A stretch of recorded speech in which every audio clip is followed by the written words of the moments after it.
இஸ்லாமிய இயக்கங்கள் மற்றும் அரசியல் கட்சிகள் கூட்டமைப்பின் சார்பாக இந்த செய்தியாளர் சந்திப்பில் உங்களை சந்திப்பதில் மிகுந்த மகிழ்ச்சி அடைகின்றோம். உங்கள் அனைவர் மீதும் இறைவனின் பேரருள் பொழியப்படட்டும் என்று பிரார்த்தித்து தொடங்குகிறேன்.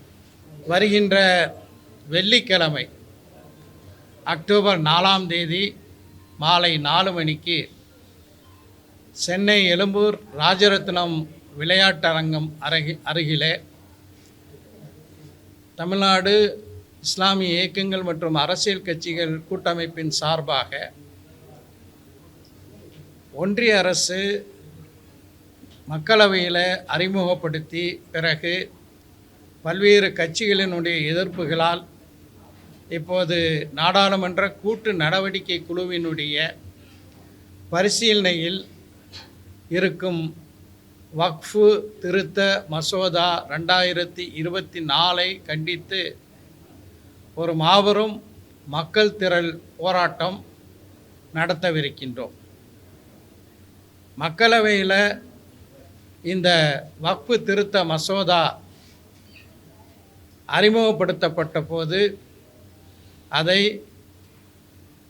இந்தியா கூட்டணியில் உள்ள கட்சிகள் மட்டுமல்ல, பாஜகவுக்கு ஆதரவாக இருக்கக்கூடிய தெலுங்கு தேசம், எல்ஜேபி, அதே போல் ஜனதாதள் யுனைடெட் போன்ற கட்சிகளும் ஆட்சேபனை தெரிவித்தன.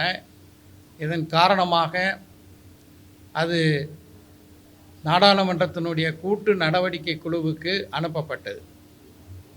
நாடாளுமன்ற உறுப்பினர் திரு ஜெகதாம்பிகா பால் தலைமையில் ஒரு 23 பேர் கொண்ட கூட்டு நாடாளுமன்ற நடவடிக்கை குழு அமைக்கப்பட்டு அது தலைநகர் டெல்லியில் மட்டுமல்லாமல் இந்தியாவினுடைய பல்வேறு பகுதிகளுக்கு சென்று மக்களுடைய கருத்துக்களை கேட்டு அந்த பணியை செய்து வருகிறது.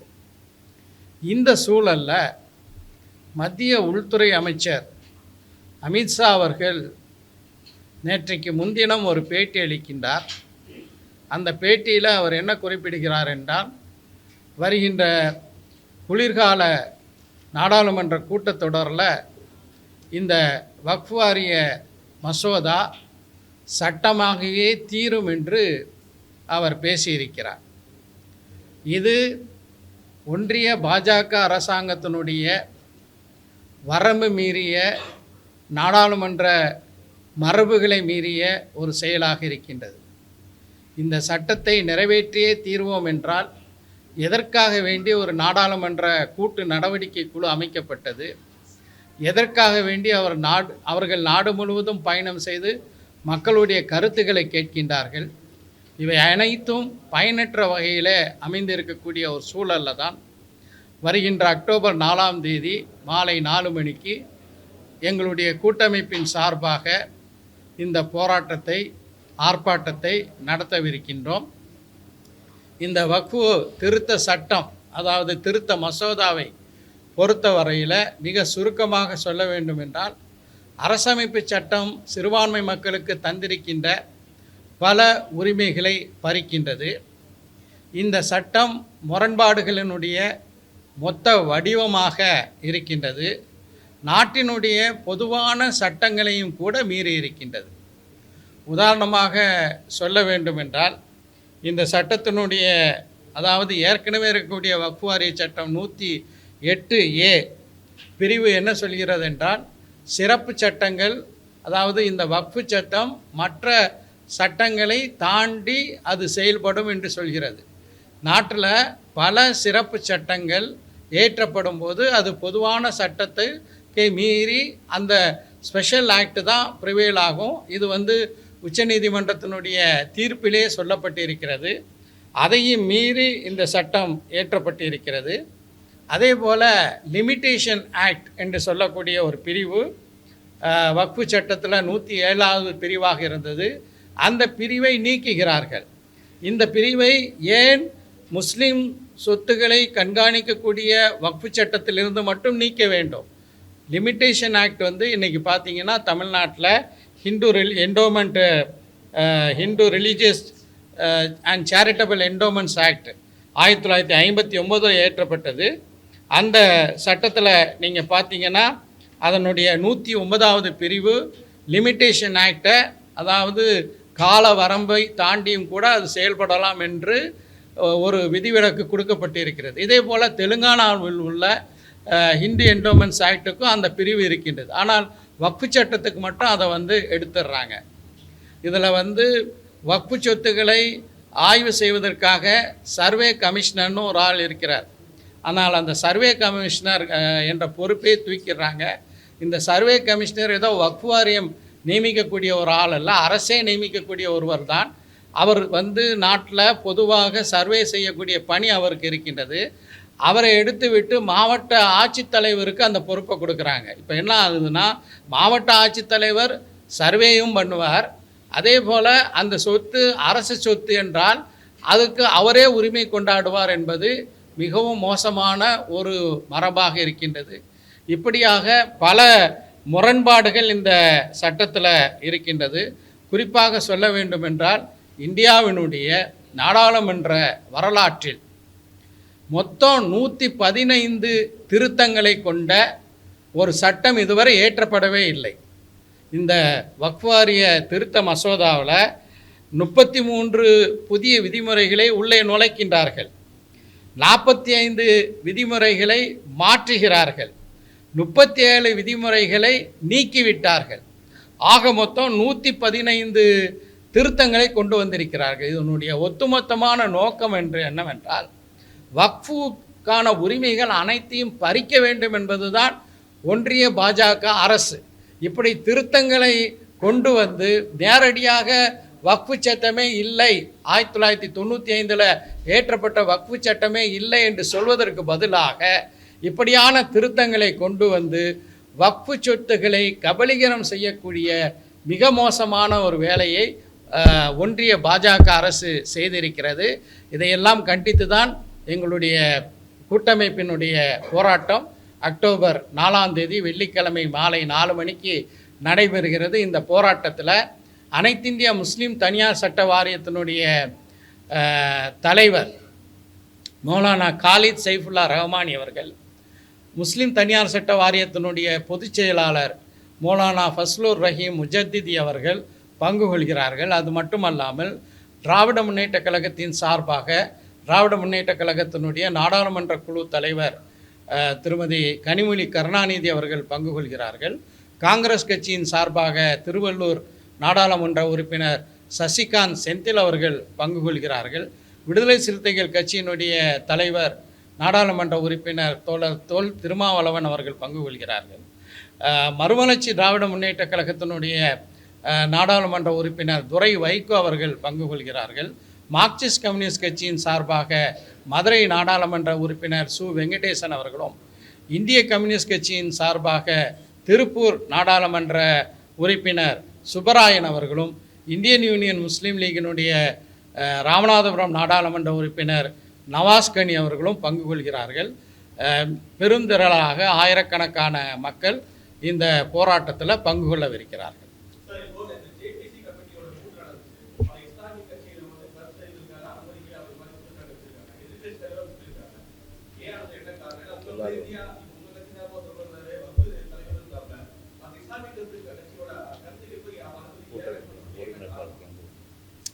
இந்த கேள்விக்கு தமிழ்நாடு அரசாங்கத்தின் சார்பாகவே தெளிவான பதிலை சொல்லிட்டாங்க. இந்த கூட்டமைப்பின் சார்பாக இங்கே இருக்கக்கூடிய எங்கள் ஒருங்கிணைப்பாளர்களில் ஒருவரான மன்சூர் காசிஃபி அவர்கள் பங்கு கொண்டார்கள்.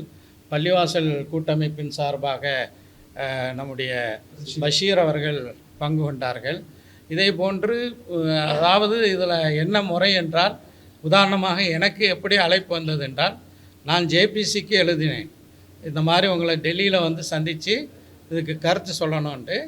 அதை மையமாக வைத்து நீங்கள் டெல்லிக்கு வர வேண்டாம், நாங்கள் சென்னைக்கே வருகிறோம் அப்படின்னு சொன்னாங்க. எனவே ஜேபிசி கூட்டு நாடாளுமன்ற நடவடிக்கை குழு யாரெல்லாம் அப்ரூவ் பண்ணியிருக்காங்களோ அவர்களை எல்லாம் அழைத்திருக்கிறார்கள். கணிசமான அளவுக்கு முஸ்லீம்கள் அமைப்பை சார்ந்தவர்கள் அதில் பங்கு கொண்டாங்க.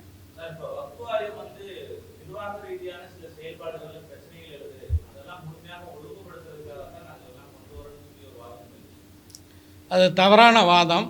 காரணம், வக்ஃப் வாரியத்திற்கான அனைத்து உரிமைகளையும் தரக்கூடிய அனைத்து உரிமைகள்ங்கிறதையும் நான் அதுக்கு விளக்கமாக சொல்ல விரும்புகிறேன். 40வது பிரிவு, அந்த 40வது பிரிவை முழுமையாக இந்த திருத்த சட்டத்தில் எடுத்து விடுறாங்க.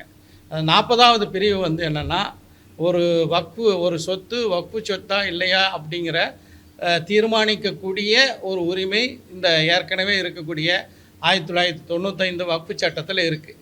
அப்படி தீர்மானிக்கும்போது வெறுமனே வாரியத்தினுடைய கூட்டத்தை நடத்தி தீர்மானிப்பதல்ல, அதற்கென்று சில முறைகளை இந்த 95 சட்டமே சொல்கிறது. அதற்கான எப்படி ஆய்வு செய்ய வேண்டும், எப்படி அறிக்கைகளை வாங்கணும், அந்த அறிக்கைகள் அரசுக்கு செல்ல வேண்டும்.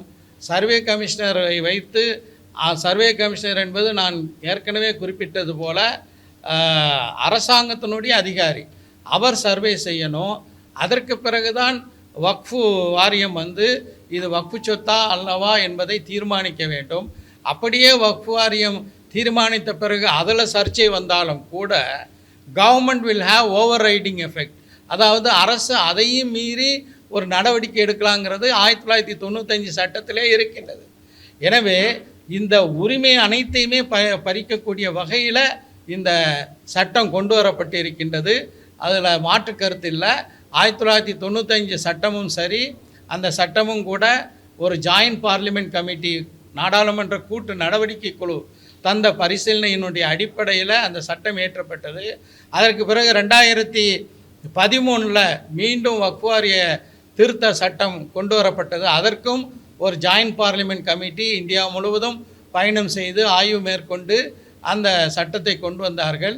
இப்போ இருக்கக்கூடிய சட்டம் முழுமையாக அனைத்து தரப்பினர்களுடைய உரிமைகளை காக்கக்கூடிய வடிவத்தில் இருக்கக்கூடிய ஒரு சூழலில் இந்த சட்டம் என்பது தேவையில்லாத ஒன்று. ஒரு முரண்பட்ட சட்டமாக இது இருக்கின்றது என்பதற்கு ஒரு எடுத்துக்காட்டு என்னவென்றால், இந்த வக்ஃபுக்கு யாராவது ஒருவர் சொத்தை வக்ஃபு செய்ய வேண்டும் என்றால் அவர் 5 ஆண்டு காலம் பிராக்டிசிங் முஸ்லீமாக, இஸ்லாத்தை செயல்படுத்தக்கூடியவராக இருக்க வேண்டும் என்று சொல்கிறது. இந்த பிராக்டிசிங் முஸ்லீம்னா என்ன டெஃபினிஷன்? அவர் தாடி வச்சுருக்கணுமா, தொப்பி வச்சுருக்கணுமா, அல்லது 5 வேளை தொழுகணுமா? இதை யார் அதற்கு சர்டிஃபிகேட் கொடுப்பாங்க? இது இல்லை. ஆனால்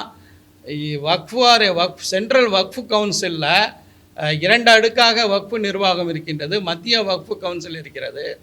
அதுக்கு 23 பேர் உறுப்பினர்களாக இருக்கிறாங்க. அந்த 23 பேரில் குறைந்தபட்சம் 2 பேர் முஸ்லீம் அல்லாதார்களாக இருக்க வேண்டும் சொல்லுது. ஆனால் அந்த விதிமுறைகளை பார்க்கும்போது ஏறத்தாழ அதில் 13 பேர், 56 விழுக்காடு முஸ்லீம் அல்லாதார்கள் இடம்பெறலான்னு சொல்கிறாங்க. முஸ்லீம் அல்லாதார்கள் வக்ஃபு செய்யலாம், வக்ஃபுக்கு நன்கொடை அளிக்கலாம் என்று சொல்லக்கூடிய பிரிவை நீக்கிவிட்டார்கள்.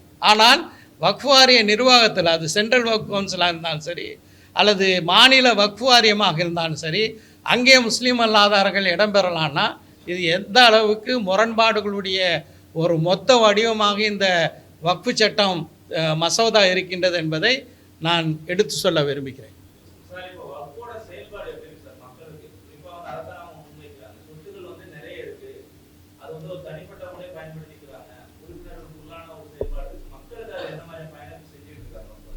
அதாவது எல்லா இடங்களிலும் முறைகேடுகள் இருக்கும், அதே போல் இங்கேயும் முறைகேடுகள் இருக்கின்றது என்பதில் மாற்று கருத்து இருக்க முடியாது. ஆனால் அந்த முறைகேடுகளை தடுக்கக்கூடிய ஒரு மெக்கானிசம், ஒரு கட்டமைப்பு இந்த வக்ஃபு சட்டத்தில் இருக்குது. உதாரணமாக யாராவது முறைகேடு செஞ்சாங்கன்னா அவர்கள் மீது நடவடிக்கை எடுப்பதற்கும் இந்த சட்டத்தில் வழிவகுக்கப்பட்டிருக்கிறது. எடுத்துக்காட்டாக சொல்லணும்னா, ஒருவர் வக்ஃபு சொத்தை ஆக்கிரமித்தார், அவருக்கு 2 ஆண்டுகள் கடுங்காவல், அதாவது பிணையில் விட முடியாத கடுங்காவல் தண்டனை 2 ஆண்டுகளுக்கு தரப்படும் என்று இப்போது இருக்கக்கூடிய வக்ஃபு சட்டத்தில் இருக்குது. ஆனால் மோடி அரசு கொண்டு வந்திருக்கிற இந்த சட்டத்தில் அந்த பிணையில் வரக்கூடிய வகையில் மாற்றி ரிகரஸ் இம்பரிசன்மெண்ட், கடுங்காவல் தண்டனைங்கிற அந்த வாசகத்தையும் திருத்தினாங்க. எனவே வக்ஃபு சொத்தை ஆக்கிரமிப்பதற்கு வழிவகுக்கக்கூடிய ஒரு சட்டமாக இந்த சட்டம் கொண்டு வரப்பட்டிருக்கு. இது போன்ற மேலும் பல செய்திகளை அறிந்து கொள்ள சேனல் 5 நியூஸ் சேனலை சப்ஸ்கிரைப் பண்ணுங்க.